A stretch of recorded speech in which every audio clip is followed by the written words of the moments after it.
നമസ്കാരം, കൊട്ടാരക്കര മീഡിയയിലേക്ക് സ്വാഗതം.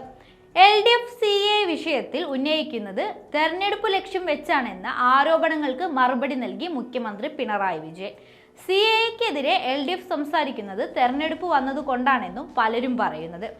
4 വർഷം മുൻപ് തെരഞ്ഞെടുപ്പ് ഇല്ലായിരുന്നല്ലോ, അന്നും താങ്കൾ ഇതിനെതിരെ ശബ്ദിച്ചവരാണ്. സംസ്ഥാന സർക്കാർ സുപ്രീം കോടതിയെ അടക്കം സമീപിച്ചിരുന്നുവെന്നും മുഖ്യമന്ത്രി പറഞ്ഞു. എന്നാൽ കോൺഗ്രസിന് ഇപ്പോഴും CAയിൽ പ്രതികരണമില്ല.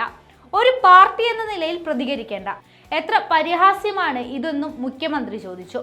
രാജ്യത്തുള്ള എല്ലാ വിഷയങ്ങളിലും പ്രതികരിച്ച രാഹുൽ ഗാന്ധിയും ഇതിൽ പ്രതികരിച്ചില്ല. CPIM ഇറക്കിയ പ്രകടന പത്രികയിൽ പൗരത്വ നിയമത്തിനെതിരെ പറഞ്ഞു. എന്നാൽ കോൺഗ്രസിന്റെ പ്രകടന പത്രികയിൽ മിണ്ടാട്ടമില്ല. ഇതേക്കുറിച്ച് പറഞ്ഞപ്പോൾ 8ാം പേജ് നോക്കാനായിരുന്നു പ്രതിപക്ഷ നേതാവിന്റെ ഉപദേശം. പൗരത്വ നിയമ ഭേദഗതി എന്ന ഒരു കാര്യമേ ആ പേജിലില്ല. എത്രമാത്രം വസ്തുതാവിരുദ്ധമായ കാര്യമാണ് കോൺഗ്രസ് പറയുന്നതെന്നും കൂട്ടിച്ചേർത്ത് മുഖ്യമന്ത്രി. എങ്ങനെയാണ് കോൺഗ്രസിന് സംഘപരിവാർ മനസ്സ് വരുന്നതെന്ന് ചോദിച്ചു.